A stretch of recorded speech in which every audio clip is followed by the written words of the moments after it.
देश में, और हम लोग सुप्रीम कोर्ट। देखिए, मैं तो पहले भी कह चुका हूं और दोबारा दोहरा रहा हूं, कौन रियल एनसीपी है, कौन रियल शिवसेना है, वो वक्त बहुत दूर नहीं है।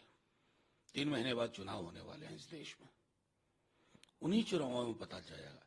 चुनाव आयोग पर तो कतई अब भरोसा नहीं है। जो चुनाव आयोग विपक्ष के लोगों को मिलने का वक्त ना दे, जो चुनाव आयोग अपनी क्रेडिबिलिटी खो चुका और उसको इसकी चिंता ना हो, तो अब सीधी लड़ाई जनता की अदालत में, बाकी लोग सुप्रीम कोर्ट जाएंगे वगैरह, लेकिन जनता तय कर देगी कि उद्धव ठाकरे की शिवसेना असली शिवसेना है, शरद पवार साहब की एनसीपी असली एनसीपी है। जनता की अदालत में तय होगा। जो यूसीसी लागू होने हो गया उत्तराखंड में, इसको लेकर काफी विरोधी कहते हैं कि बीजेपी बेडरूम में आ गई। नहीं, मैं तो कतई मैं उस शब्दावली का इस्तेमाल नहीं करूंगा। मैं उनसे कहूंगा कि जब संविधान सभा की बैठकों में इस पर चर्चा हुई थी, उस पर ज्यादातर लोगों का क्या नजरिया था, और आपके खुद के 15वें विधि आयोग ने क्या कहा था। असल में इनके लिए लगता है यूनिफॉर्म सिविल कोड को ये धान की खेत में हम ना कौवा उड़ाने के लिए, डराने के लिए जो रखते हैं, ये उस तरह से इस्तेमाल कर रहे हैं, जिसको मैं मानता हूं कि एक लार्जर डॉग विसल पॉलिटिक्स का हिस्सा है। इस देश की अभी जो प्राथमिकता है उस पर कार्य करने की बजाय डॉग विसल पॉलिटिक्स के इर्द गिर्द ताना बाना बुनना देश के लिए अच्छा नहीं। दिल्ली के मुख्यमंत्री के खिलाफ प्रोब एजेंसी एक कंप्लेंट करेगी, जिस तरह से वो सम्मन को नहीं एंटरटेन कर रहा है। देखिए, इन एजेंसीज की क्रेडिबिलिटी खत्म हो चुकी है। अब ये कुछ भी कहते हैं माने नहीं रखता। अभी भी जिस प्रकार के, अब एक बात देखिए कि देश में कोई विपक्ष का नेता ऐसा है जो ईडी के या आईटी या सीबीआई की जद में ना। इससे क्या साबित होता है? अभी वो अजीत पवार साहब थे, उनके बारे में कितनी तल्ख टिप्पणियां की माननीय प्रधानमंत्री जी ने, तकरीबन 1.5-2 महीने पहले भोपाल में। फिर शामिल हो गए अजीत पवार जी, इतनी खूबसूरत मुस्कुराती हुई दोनों की तस्वीरें आई, तो भ्रष्टाचार का मामला खत्म हो गया। एक वैसे ही व्यक्ति हैं जो उत्तर पूर्व में सीएम है। एक बिस्कुट वाला वीडियो राहुल गांधी के साथ वायरल हो रहा है। इस पर राहुल गांधी कहते हैं, don't understand BJP obsession with dog. देखिए, सीधी सी बात है, वो पूरा वीडियो मैंने देखा। मतलब आप देश के में राजनीतिक विमर्श को मतलब इतना नीचे ले जाएंगे, ये उचित नहीं लगता। और मैं तो अभी प्रधानमंत्री जी की जो अभी सदन में टिप्पणी हुई थी लोकसभा की, मुझे दुख हुआ। देश के प्रधानमंत्री मेरे भी तो हैं भाई। शिकायत मैं किससे करूंगा? अगर मुझको कोई दिक्कत होगी आपसे करूंगा, चुनाव में आपके खिलाफ लड़ूंगा। लेकिन अगर आप प्रधानमंत्री हैं तो आपका दायित्व है विमर्श को ऊंचा रखना। आपके हर भाषण के बाद लगता है कि आप इससे ज्यादा विमर्श नीचे नहीं जाएगा, अगली बार आप और नीचे लेके चले जाते हैं। ये उनकी पार्टी को भी ये मुफ्त बिन मांगे सलाह, विमर्श अच्छा रखिए।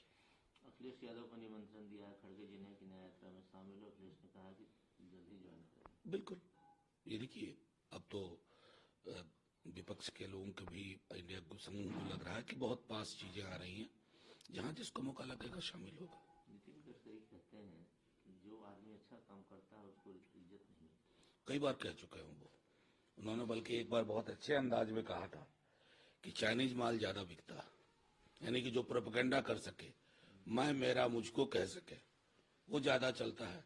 और एक बात तो ये भी मतलब उनकी बातों से निहितार्थ है, जो तात्कालिक तौर पर लोकप्रिय हो वो कालांतर में लोकहित में हो, जरूरी नहीं। ये व्यक्ति पर भी लागू होता है, विचार पर भी लागू होता है, संगठन पर भी लागू होता है। Impression should not be created. एक मिनट, बहुत हो गया।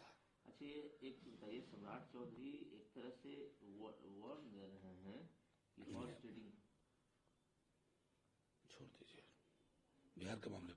अभी प्रधानमंत्री जी की जो अभी सदन में टिप्पणी हुई थी लोकसभा की, मुझे दुख हुआ। देश के प्रधानमंत्री मेरे भी तो हैं भाई। शिकायत मैं किससे करूंगा? अगर मुझको कोई दिक्कत होगी आपसे करूंगा, चुनाव में आपके खिलाफ लड़ूंगा। लेकिन अगर आप प्रधानमंत्री हैं तो आपका दायित्व है विमर्श को ऊंचा रखना। आपके हर भाषण के बाद लगता है कि आप इससे ज्यादा विमर्श नीचे नहीं जाएगा, अगली बार आप और नीचे लेके चले जाते हैं। ये उनकी पार्टी को भी ये मुफ्त बिन मांगे सलाह, विमर्श अच्छा रखिए। अखिलेश यादव को निमंत्रण दिया है खड़गे जी ने कि न्याय यात्रा में शामिल हो। अखिलेश ने कहा कि जल्दी ज्वाइन करें। बिल्कुल, ये देखिए, अब तो विपक्ष के लोगों के भी इंडिया को समूह को लग रहा है कि बहुत पास चीजें आ रही हैं, जहां जिसको मौका लगेगा शामिल होगा। नितिन गडकरी कहते हैं कि जो आदमी अच्छा काम करता है उसको इज्जत नहीं मिलती। कई बार कह चुके हैं वो। उन्होंने बल्कि एक बार बहुत अच्छे अंदाज में कहा था कि चाइनीज माल ज्यादा बिकता है, यानी कि जो प्रोपेगेंडा कर सके, मैं मेरा मुझको कह सके, वो ज्यादा चलता है। और एक बात तो ये भी मतलब उनकी बातों से निहितार्थ है, जो तात्कालिक तौर पर लोकप्रिय हो वो कालांतर में लोकहित में हो, जरूरी नहीं। ये व्यक्ति पर भी लागू होता है, विचार पर भी लागू होता है, संगठन पर भी लागू होता है। Impression should not be created. एक मिनट, बहुत हो गया। अच्छा, ये एक बताइए, सम्राट चौधरी एक तरह से वर्ड दे रहे हैं कि हॉर्स ट्रेडिंग। छोड़ दीजिए, बिहार के मामले पर मत लीजिए आज। मोदी सरकार व्हाइट पेपर लाने की तैयारी में है, कैसे देखते हैं इकोनॉमिक्स को लेकर? व्हाइट पेपर है और व्हाइट एलिफेंट हो जाएगा। व्हाइट पेपर का मतलब क्या होता है कि आपके पास मादा है कि आप कह पाए कि नौकरियां कितनी क्रिएट हुई, आपका वादा था 2 करोड़ प्रति वर्ष, आप कहां पहुंचे। तो ये व्हाइट पेपर नहीं है, व्हाइट एलिफेंट। ठीक चुनाव से पहले, और व्हाइट एलिफेंट की आवश्यकता नहीं। नीतीश कुमार दिल्ली जा रहे हैं। अरे इसमें कौन सी बड़ी बात हो गई, वो सूबे के मुख्यमंत्री हैं, देश के प्रधानमंत्री से मिलेंगे। इसमें हम मतलब मैं इसको राजनीतिक टिप्पणी का तो विषय ही नहीं मानता।